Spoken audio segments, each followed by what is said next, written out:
अस्सलाम वालेकुम बच्चों, कैसे हो? उम्मीद करता हूँ कि आप सब अच्छे होंगे। अल्लाह आप सबों को हमेशा खुश रखे।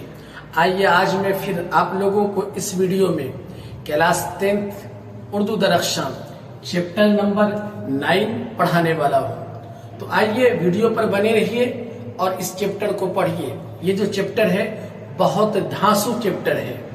इसे पढ़ना, समझना, जानना हर हिंदुस्तानी के लिए बहुत जरूरी है, क्योंकि इस चैप्टर में एक मजमून है और इस मजमून का नाम है हिंदुस्तानी आईन के मेमार। हमें ये जानना और समझना है कि हिंदुस्तानी जो संविधान है इसको किसने लिखा है, कैसे लिखा है, इसके रचनाकार कौन है, तख्लीककार कौन है, उसी पर यह मजमून है। यानी कि डॉक्टर भीमराव अंबेडकर पर यह मजमून है। ये सारे हिंदुस्तानियों को समझना और जानना जरूरी होगा। मगर आप स्टूडेंट हैं, आप अभी पढ़ रहे हैं, तो आपके लिए बहुत जरूरी है आप इसे दिल से और गौर से पढ़िए और समझिए। आइए यहाँ से हम वीडियो शुरू करते हैं। हिंदुस्तानी आईन के मेमार, चैप्टर नंबर 9, मजमून। हिंदुस्तानी आईन, आईन कहते हैं संविधान को। जो हमारे यहाँ रूल रेगुलेशन है उसे आईन कहा जाता है। और मेमार कहते हैं तख्लीककार को, यानी रचनाकर को, जो रचना करते हैं, जो लिखते हैं, जिन्होंने संविधान को लिखा है उसे मेमार कहा जाता है। तो यानी हिंदुस्तानी आईन के मेमार डॉक्टर भीमराव अंबेडकर। डॉक्टर भीमराव अंबेडकर के बारे में थोड़ी सी बात पहले हम समझ लेते हैं। डॉक्टर भीमराव अंबेडकर अछूत जात से ताल्लुक रखने वाले थे। बहुत पहले इस मुल्क का जो रवैया और हाल था वो ऐसा था कि जो निचले तबके के लोग होते थे उन्हें बड़े तबके के लोग यानी ऊंची जाति के लोग नजर भर कर नहीं देखते, उन्हें जी से नहीं लगाते, अपने पास खड़े नहीं होने देते। यहाँ तक कि उन्हें हिकारत की नजरों से, गिरी नजरों से देखा जाता था। नीची जाति के लोगों का कोई हक नहीं था हिंदुस्तान के अंदर, उनकी कोई अहमियत और कोई मोल नहीं थी। और डॉक्टर भीमराव अंबेडकर भी नीची जाति से ही बिलोंग करते थे, ताल्लुक रखते थे। लेकिन डॉक्टर भीमराव अंबेडकर ने तालीम हासिल करके इस मुल्क के अंदर छुआछूत और भेदभाव के इस रस्म को खत्म किया। यहाँ तक कि निचली जाति के लोगों के साथ मामला यह होता था कि ऊंची जाति के जो लोग होते थे वो इन्हें कुआं पर पानी तक नहीं भरने देते, हत्ता कि अपने सामने खड़ा नहीं होने देते थे। और मंदिर में उनकी एंट्री नहीं थी, निचली जाति के लोग मंदिर नहीं जा सकते।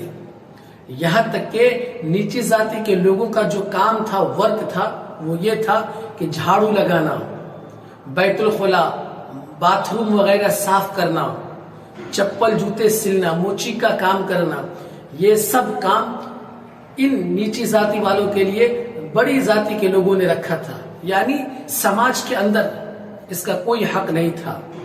ये हर एक तरफ से, हर एक तरीके से गिरी हुई समझे जाते थे और गिरी हुई जात समझा जाता था। तो आइए यहाँ से हम समझते हैं डॉक्टर भीमराव अंबेडकर के बारे में। डॉक्टर भीमराव अंबेडकर भी निचली जाति से ही बिलोंग करते थे। डॉक्टर भीमराव अंबेडकर की पैदाइश मराठी के महार खानदान में हुई है। डॉक्टर भीमराव अंबेडकर की जो पैदाइश है वो मराठी जो जबान होती है, मराठी जो महाराष्ट्र में बोली जाती है, उसमें एक खानदान बसता था महार, उसमें इनकी पैदाइश हुई है। आप याद रखेंगे। और आपके लिए ये क्वेश्चन भी आ सकता है, आप ये बताइए कि डॉक्टर भीमराव अंबेडकर किस जबान से ताल्लुक रखते थे और किस खानदान में उनकी पैदाइश हुई। कहीं कहीं से ऐसे पॉइंट को उठाता है और क्वेश्चन बनाता है जिसको बच्चे जहन में नहीं रखते हैं। तो आपको जहन में रखना होगा डॉक्टर भीमराव अंबेडकर मराठी जबान से ताल्लुक रखते थे और महार खानदान से ताल्लुक रखते थे। इनकी पैदाइश 14 अप्रैल सन ईस्वी 1891 को महू सेंट्रल इंडिया में हुई है। वालिद का नाम रामजी मालोदी सिकपाल और वालिदा का नाम भीमबाई था। इनके जो पिताजी थे यानी फादर, उनका नाम था रामजी मालोदी सिकपाल, बहुत यूनिक नाम है, आपको याद रखना होगा। और वालिदा का नाम था भीमबाई। अपने वालिदैन के 14वीं और सबसे छोटे औलाद थे। यानी कि इनके पिता जो थे, इनके 14 बाल बच्चे थे, 14 औलादें थी, जिसमें सबसे छोटे डॉक्टर भीमराव अंबेडकर ही थे। सब लोग इन्हें प्यार से भीमा कहते थे। डॉक्टर भीमराव अंबेडकर जो है बचपन का नाम, यानी कि प्यार से लोग जो कहते थे इन्हें भीमा कहा करते थे, लेकिन उन्होंने भीमराव अंबेडकर के ही नाम से अपनी तालीम मुकम्मिल की है। जब डॉक्टर भीमराव अंबेडकर बड़े हो गए तो उन्होंने अपना नाम जो है वो थोड़ा सा बदल लिया। लोग उसे भीमा कहते थे और इन्होंने स्कूल के अंदर अपना नाम जो लिखवाया, रजिस्टर करवाया, वो ये करवाया कि भीमराव अंबेडकर, ठीक है, और इस नाम से उनकी तालीम मुकम्मिल हुई है।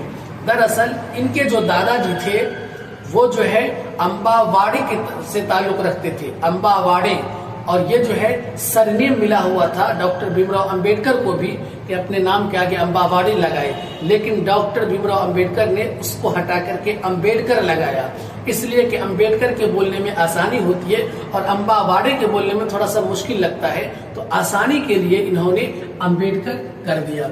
इनके दादाजी यानी डॉक्टर भीमराव अंबेडकर के दादाजी मालोजी बरतानवी सरकार की फौज में मुलाजिम थे। तो वहां का रूल जो था वो ये था कि जो मुलाजिम होगा, जो फौज में नौकरी करेगा, उनकी औलादों को सरकार फ्री पढ़ाएगी।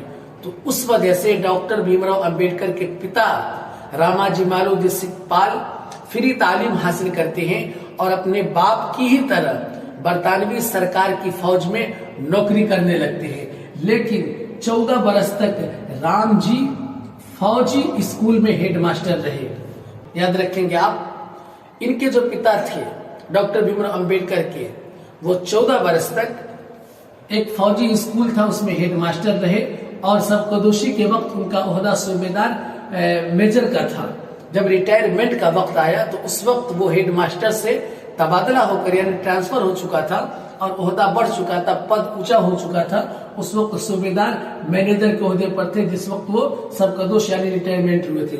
और भीमराव की उम्र अभी 2 बरस की ही थी कि उनके वालिद फौज की मुलाजमत से सबकदोश हुए। जब डॉक्टर भीमराव अंबेडकर 2 साल के थे तो इनके वालिद जो है उस जॉब से रिटायरमेंट कर गए, यानी कि वो उनका जो वक्त था वो पूरा हो गया। अब आइए आगे बढ़ते हैं। खानदान सेंट्रल इंडिया को छोड़कर कुनकुन इलाके के दापोली नाम की जगह पर जा बसे। जब इनके वालिद रिटायर हो गए तो वहां से अब जो है दूसरी जगह चले गए। अब कहाँ चले गए? तो सेंट्रल इंडिया को छोड़कर कुनकुन इलाके के दापोली नाम की जगह पर इनके वालिद जा बसे, जहां 5 साल की उम्र में अंबेडकर का स्कूल में दाखिला हुआ। 5 साल के आप थे तो उस वक्त जो है क्या कहते हैं, आपके खानदान वाले सेंट्रल इंडिया आए तो आपका दाखिला हुआ और स्कूल में जो दाखिला हुआ तो आपने अंबेडकर के ही नाम से अपना नाम लिखवाया था। अब आगे बढ़ते हैं। जल्द ही राम जी को सतारा में नौकरी मिल गई, इसलिए खानदान सतारा चला गया। याद रखिए आप, यहाँ तो रिटायर कर गए थे सूबेदार मेजर से। अब जब सेंट्रल इंडिया गए तो सतारा एक जगह है, वहां पर इनके पिताजी को एक नौकरी मिल गई। अब ये पूरा खानदान जो है सेंट्रल इंडिया को छोड़कर सतारा में जा बसे, जहां छावनी में गवर्नमेंट स्कूल में दाखिला हुआ और यहीं से अपने नाम के आगे अंबेडकर लगाना शुरू कर दिया। देख लीजिए, सतारा गए और सतारा में एक जगह है छावनी, वहां एक गवर्नमेंट स्कूल था जिसके अंदर जो है भीमराव अंबेडकर का दाखिला हुआ और यहीं पर इन्होंने अपने नाम के आगे अंबेडकर लगाया था।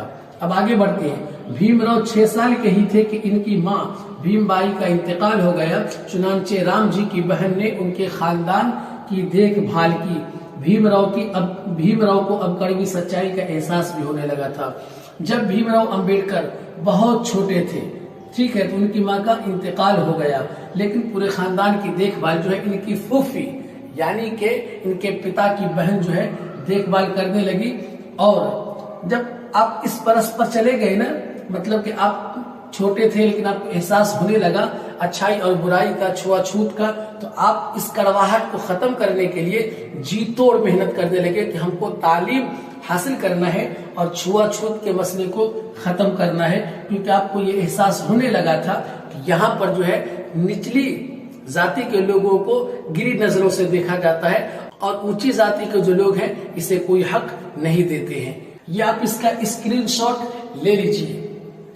इसके आगे और भी अहम जानकारियां हैं, वो मैं अभी आपको बताने वाला हूं, आप वीडियो पर बने रहिए। अब आइए हम यहाँ से आगे बढ़ते हैं और अहम जानकारी डॉक्टर भीमराव अंबेडकर के बारे में ले लेते हैं। राम जी की सतारा की नौकरी खत्म हो गई।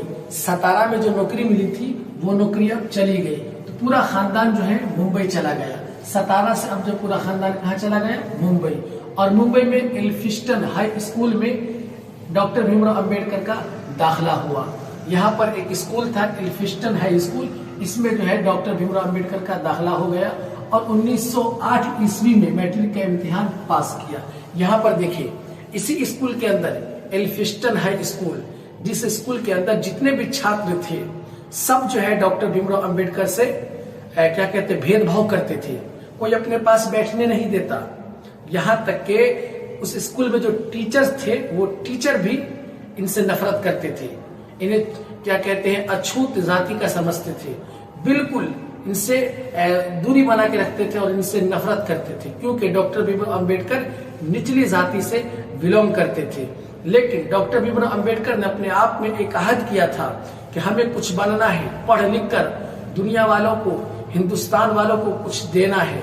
और दिल ही दिल में कहा करते होंगे कि तुम लोगों को जो करना है करो, जितना भेदभाव करना है करो, लेकिन हम तुम लोगों को दिखा देंगे कि हम इसी स्कूल से मैट्रिक का इम्तिहान पास करेंगे। लेकिन आप याद रखिए, जब डॉक्टर भीमराव अंबेडकर ने मैट्रिक का इम्तिहान पास किया तो निचली जाति में ये पहला ऐसा लड़का था, पहला ऐसा स्टूडेंट था जिन्होंने मैट्रिक तक की पढ़ाई मुकम्मल की।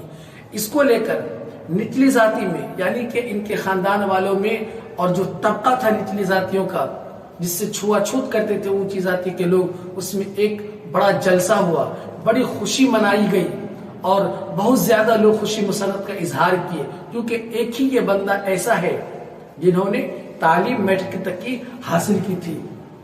उसके बाद एल्फिस्टन कॉलेज में दाखिला लिया। अभी एल्फिस्टन हाई स्कूल में थे, अब वहां से एल्फिस्टन कॉलेज में इन्होंने दाखिला ले लिया और एल्फिस्टन कॉलेज में इन्होंने दाखिला लिया और 1912 में उन्होंने उस कॉलेज से बीए की डिग्री हासिल कर ली। बीए करने के बाद डॉक्टर भीमराव अंबेडकर सीधे अमेरिका चले गए और अमेरिका के कोलंबिया यूनिवर्सिटी में दाखिला ले लिया और इसी यूनिवर्सिटी से माशियात कहते हैं इकोनॉमिक्स को, ठीक है। तो इन्होंने माशियात में एमए किया और 1916 में पीएचडी की डिग्री हासिल कर ली। यहाँ पर बीए करने के बाद सीधे यहाँ से कहाँ चले गए? मुंबई से अमेरिका, और अमेरिका में कोलंबिया यूनिवर्सिटी है, वहां से इन्होंने जो है माशियात इकोनॉमिक्स से एमए किया और 1916 ईस्वी में पीएचडी की डिग्री उसी यूनिवर्सिटी से हासिल की। देखिए, अगर चाहते तो अपनी तालीम को छोड़ सकते थे, पढ़ाई रोक सकते थे, क्योंकि सब लोग इसे जो है छुआछूत और क्या कहते हैं निचली जाति के समझते थे, मगर ऐसा नहीं था। उनके अंदर ऐसा मोटिवेट था और ऐसा लगन था कि उन्हें पढ़ना था, कुछ बनना था, कुछ करना था। इसीलिए इन्होंने इन तमाम चीजों को छोड़ा और अपनी तालीम के पीछे लग गए और तालीम हासिल करने के पीछे पड़ गए। और यही तालीम है जिसकी वजह से जो समाज इन्हें हक नहीं देता, उस समाज के अंदर इन्होंने एक ऐसा तहरीक चलाया, एक ऐसा कदम उठाया कि समाज को हक देना पड़ा और भेदभाव छुआछूत को खत्म करना पड़ गया। इससे पता ये चला कि डॉक्टर भीमराव अंबेडकर का मुल्क हिंदुस्तान के लिए बहुत बड़ा दिया हुआ योगदान है। आगे बढ़ते हैं और इसी साल इंग्लैंड चले गए। इस साल 1916 ईस्वी में ये इंग्लैंड गए और लंदन स्कूल ऑफ इकोनॉमिक्स में दाखिला ले लिया। 1916 ईस्वी में इन्होंने जब पीएचडी की डिग्री हासिल कर ली तो इंग्लैंड गए और इंग्लैंड में जो London school of India economics है उसमें दाखिला ले लिया और इकोनॉमिक्स में एमएससी और बैरिस्टर की तैयारी भी करना शुरू कर दिया। लंदन स्कूल ऑफ इकोनॉमिक्स में इन्होंने जो है एमएससी और बैरिस्टरी की तैयारी करनी शुरू कर दी और 1917 में तालीम रुक गया। जब आप लंदन गए तो लंदन जाने के बाद एमएससी में आपने दाखिला लिया और बैरिस्टरी की तैयारी करनी शुरू कर दी, लेकिन आपकी पढ़ाई रुक गई, तालीम डॉक्टर भीमराव अंबेडकर का रुक गया। रुकने की वजह ये थी कि फीस जमा नहीं हो पाता था, कुछ मजबूरियां थी, क्योंकि निचली जात से बिलोंग करते थे, ऊंची जाति से नहीं थे। अगर ऊंची जाति से होते तो फिर पैसों की कमी नहीं होती, पढ़ाई मुकम्मल हो जाती। निचली जाति से थे, जिसकी वजह से फीस मुकम्मल नहीं होता था, तो पढ़ाई यहाँ पर इनकी जो है रुक गई। लेकिन उसके बाद डॉक्टर भीमराव अंबेडकर हिंदुस्तान वापस आ गए। हिंदुस्तान वापस आकर प्रोफेसर ऑफ कॉमर्स में इकोनॉमिक्स की हैसियत से सिबटी होम कॉलेज में 1918 से 1920 तक मुलाजमत की। ये लंदन से वापस हिंदुस्तान आए और हिंदुस्तान में आकर के जो है नौकरी करनी शुरू कर दी। 2 साल तक नौकरी किया, 1918 से 1920 तक। इन 2 सालों के दरमियान में नौकरी से जो भी पैसा मिला उसे जमा किया। इसलिए जमा किया कि हमको फिर आगे जाना है और हमारी पढ़ाई जो रुकी हुई है, जो तालीम हमारा अधूरा है, उसे पूरा करना है। 2 साल के बाद जब इनके पास अच्छे खासे पैसे आ गए जिससे ये फीस जमा कर सकता है, तो उस रुकी हुई तालीम को और अधूरे पढ़ाई को मुकम्मल करने के लिए फिर यहाँ से हिंदुस्तान से वापस कहाँ चले गए, जहाँ इनकी पढ़ाई रुकी हुई थी। और 1921 में MSc और 1923 में DSc की डिग्री हासिल कर ली। कहाँ? लंदन जाकर, जहां पर इनका तालीम रुक गया था, और बैरिस्टरी भी पास कर लिया। अब आगे बढ़ते हैं कि 14 बरस की उम्र में 5वीं दर्जा के तालिब इल्मी के जमाने में 9 बरस की लड़की से इनकी शादी हो गई, जिनका नाम था रामाबाई। जब डॉक्टर भीमराव अंबेडकर 14 साल के थे और क्लास 5 था, तो उसी वक्त इनकी शादी हो गई एक 9 साल की लड़की से, जिनका नाम रामबाई था। ठीक है, लेकिन उसका इंतकाल हो गया। इंतकाल हो जाने के बाद डॉक्टर भीमराव अंबेडकर ने अब जो है एक तालीम याफ्ता लड़की, उचली जाति से बिलोंग करने वाली थी, उससे इन्होंने शादी कर ली। डॉक्टर भीमराव अंबेडकर की जब पूरी तालीम मुकम्मल हो गई, पूरी पढ़ाई मुकम्मल हो गई, तो इन्होंने हिंदुस्तान के अंदर एक तहरीक चलाया, जिसमें इन्होंने लोगों को ये बताया कि तुम अपने सोच को बदलो, अपने ख्यालात को बदलो, ठीक है, अपनी जबान को बदलो, अपने अल्फाज को बदलो। तुम भी बड़े आदमियों की तरह रहना सीखो, बोलना सीखो। कभी ये मत सोचो कि हम निचली जाति के हैं, तुम्हें बड़े लोगों की तरह सोचना होगा, बड़ा बनना होगा। तो तहरीक चलाई गई, कदम उठाया गया, और छुआछूत को खत्म करने के लिए, भेदभाव को खत्म करने के लिए डॉक्टर भीमराव अंबेडकर ने अपने कदम को उठाया और लोगों को अपने साथ लिया। इसको लेकर के बड़ी जाति के लोग जो है डॉक्टर भीमराव अंबेडकर से नफरत करने लगे और गुस्सा भी करने लगे। लेकिन हुआ ये कि डॉक्टर भीमराव अंबेडकर की मेहनत ने छुआछूत को खत्म कर दिया। फिर हिंदुस्तान में निचली जाति के लोगों को भी हक मिलने लगा। डॉक्टर भीमराव अंबेडकर ने अपने समाज के लोगों को 3 बातें सिखाई और कहा 3 बातों पर अमल करो। नंबर 1, सबसे पहले अपने सोच को बदलो। तुम्हारी जो सोच है वो छोटी छोटी है, इसको बदलो। बड़ी बड़ी सोच लाओ, अपने ख्यालात को बदलो। दूसरे नंबर पर कहा कि देखो, अपनी जबान को अच्छा करो, अपने लैंग्वेज को दुरुस्त करो और अखलाकियात से काम करो, अखलाक को पेश करो। और तीसरे नंबर पर कहा कि अपने आप को शिक्षित बनाओ, अपने बाल बच्चों को पढ़ाओ, बड़े लोगों की तरह सोचो। अगर ऐसा करोगे तो फिर तुम बदल जाओगे, तुम्हारा माहौल, तुम्हारा माशरा बदल जाएगा, फिर तुमसे कोई छुआछूत नहीं करेगा, भेदभाव नहीं करेगा। ये 3 बातें अपने समाज को डॉक्टर भीमराव अंबेडकर ने दिया था। और डॉक्टर भीमराव अंबेडकर पंडित जवाहरलाल नेहरू, महात्मा गांधी जैसे लोगों के साथ कदम से कदम मिलाकर काम भी किया है। अब आइए हम आगे बढ़ते हैं कि 5 सितंबर 1956 ईस्वी को रात जब सोने के लिए डॉक्टर भीमराव अंबेडकर गए, तो बिस्तर पर सोते सोते ही इनका इंतकाल हो गया, यानी इनकी मौत हो गई। तो ये अहम जानकारी जो मैंने आप तक पहुंचाया, ये बहुत अहम है। किसका? डॉक्टर भीमराव अंबेडकर का है, जिसकी वजह से हिंदुस्तान को एक रूल रेगुलेशन, कानून मिला, संविधान मिला।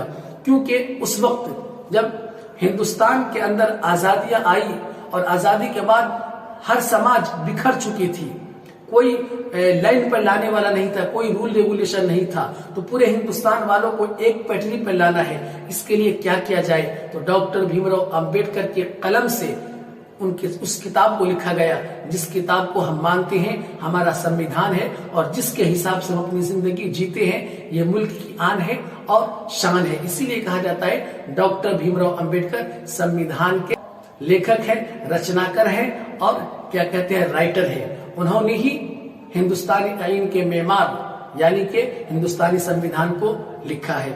डॉक्टर भीमराव अंबेडकर ने इस मुल्क को, हिंदुस्तान मुल्क को बहुत कुछ दिया, बहुत क्या कहते हैं उनका योगदान रहा है, उनका हम पर बहुत बड़ा एहसान है। इसलिए कहा जाता है कि डॉक्टर भीमराव अंबेडकर सिर्फ डॉक्टर नहीं बल्कि बाबा डॉक्टर भीमराव अंबेडकर है। ये अहम जानकारी मैंने आप तक पहुंचाई है, आप इसका स्क्रीनशॉट ले लीजिए। अब मैं आपको इसके सवालात और जवाबात आप तक पहुंचाता हूं। देखिए, सबसे पहले मुख्तसर सवालात। नंबर 1, भीमराव अंबेडकर की पैदाइश कब और कहां हुई? तो भीमराव अंबेडकर की पैदाइश 14 अप्रैल 1991 ईस्वी को महू सेंट्रल इंडिया में हुई है। सवाल नंबर 2 है कि भीमराव अंबेडकर के वालिदैन के नाम लिखिए। तो भीमराव अंबेडकर के पिता का नाम था रामजी मालोजी सिकपाल और मां का नाम था भीमबाई। सवाल नंबर 3, भीमराव के वालिद फौज में किस ओहदे से सबकदोश हुए? यानी भीमराव के जो पिताजी थे वो फौज में किस ओहदे पर थे तब रिटायर हुए थे?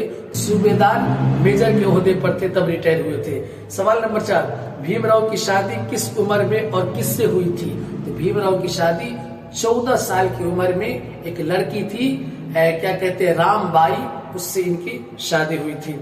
सवाल नंबर 5, बीए करने के लिए भीमराव अंबेडकर ने किस कॉलेज में दाखिला लिया था?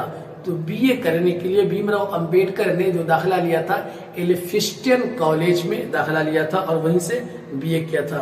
अगला सवाल है कि बौद्ध मजहब में नरवान का क्या तस्वुर है? एक बात और आपको याद रखना होगा, भीमराव अंबेडकर जो है ना, बहुत सोचने समझने के बाद अपने धर्म को छोड़कर बौद्ध धर्म को अपनाया था। बौद्धन धर्म जो होता है उसको अपनाया था, याद रखेंगे आप, इसको भी आपने समझना होगा। तो बौद्ध धर्म में नरवान किसको कहते हैं? तो बौद्ध धर्म में नरवान जो है वो स्वर्ग को यानी जन्नत को कहते हैं। अब देखते हैं, यहाँ पर लिखा हुआ है मुख्तसर सवालात। नंबर 1, स्कूल में भीमराव के साथ तलबा और असातिज़ा का सलूक क्या था? तो स्कूल में भीमराव अंबेडकर के साथ तलबा और असातिज़ा का जो सलूक था वो ऐसा था कि अपने पास कोई बैठने ही नहीं देता, यहाँ तक कि सब इससे घिन करते थे। निचली जाति के थे ना, इसीलिए इनसे भेदभाव करते थे, छुआछूत करते थे, छुआछूत मानते थे, समझते थे। और स्टूडेंट तो स्टूडेंट, टीचर भी इनसे क्या कहते हैं बात नहीं करते, इन्हें पीछे रखते थे, इसलिए कि ये निचली जाति से बिलोंग करते थे। अगला सवाल है सवाल नंबर 2, भीमराव का खानदान मुंबई जाकर क्यों बस गया था? भीमराव का खानदान मुंबई जाकर इसलिए बस गया था कि भीमराव के जो वालिद थे जब ये रिटायर कर गए तो सतारा गए, सतारा में नौकरी मिली और नौकरी वहां जो है खत्म हो गई, तो फिर ये मुंबई आकर बस गए। अब अगला सवाल देखते हैं, सवाल नंबर 3, भीमराव के हुसूल तालीम पर 5 जुमले लिखिए। तो भीमराव ने जो तालीम हासिल की कैसे कैसे की उसको आपने 5 जुमलों में लिखना है। तो बोर्ड पर लिखा हुआ है कैसे कैसे तालीम हासिल किए, कहाँ कहाँ जाकर तालीम हासिल किए, आपको 5 जुमले लिख देने हैं। अब है सवाल नंबर 4, भीमराव अंबेडकर की आईनी खिदमत को मुख्तसर बयान कीजिए। यानी भीमराव अंबेडकर की जानिब से आईनी खिदमत यानी संविधान में क्या योगदान है उसको आपने लिखना है। तो आप लिख देंगे, मैंने बता भी दिया है कि भीमराव अंबेडकर जो है इस मुल्क के लिए बहुत कुछ किया है और उन्होंने अपने कलम से संविधान को लिखा है। बड़ी मेहनत करनी पड़ी है, बड़ी मुशक्कत करनी पड़ी है, उसके बाद संविधान को सजाया है और आज हमारा मुल्क सजा हुआ है। जहां समाज बिखरा हुआ था आज पूरा समाज एकजुट है और एक प्लेटफॉर्म पर है। तवील सवालात। नंबर 1, भीमराव अंबेडकर के सवानिह लिखिए। यानी इनकी जिंदगी के बारे में आपको लिख देने हैं, कहाँ पैदा हुए, कहाँ पढ़े, कैसे पले बड़े, ये सब आपको लिख देने हैं मुख्तसर में। सवाल नंबर 2, डॉक्टर भीमराव अंबेडकर की आईनी खिदमत का जायजा लीजिए। मतलब ये हुआ कि डॉक्टर भीमराव अंबेडकर जो संविधान में खिदमत किए हैं उसके लिखने में, उसके बारे में आप बताइए। आप अपने हिसाब से लिख देंगे। सवाल नंबर 3 कि आजाद हिंदुस्तान के माशरती इनकलाब में अंबेडकर की खिदमत पर रोशनी डालिए। इसका जवाब ये होगा, जब हिंदुस्तान आजाद हुआ तो आजाद होने के बाद इस मुल्क की इनकलाबी के लिए डॉक्टर भीमराव अंबेडकर ने क्या किया?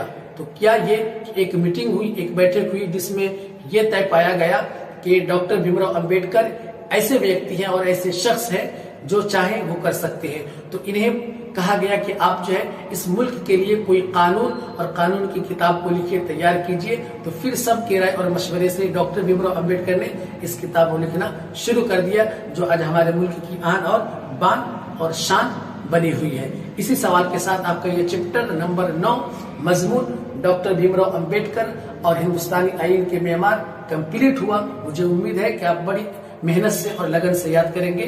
तब तक के लिए आप मुझे इजाजत दीजिए। अब हमारी आपकी मुलाकात होगी नेक्स्ट वीडियो में। अस्सलाम वालेकुम।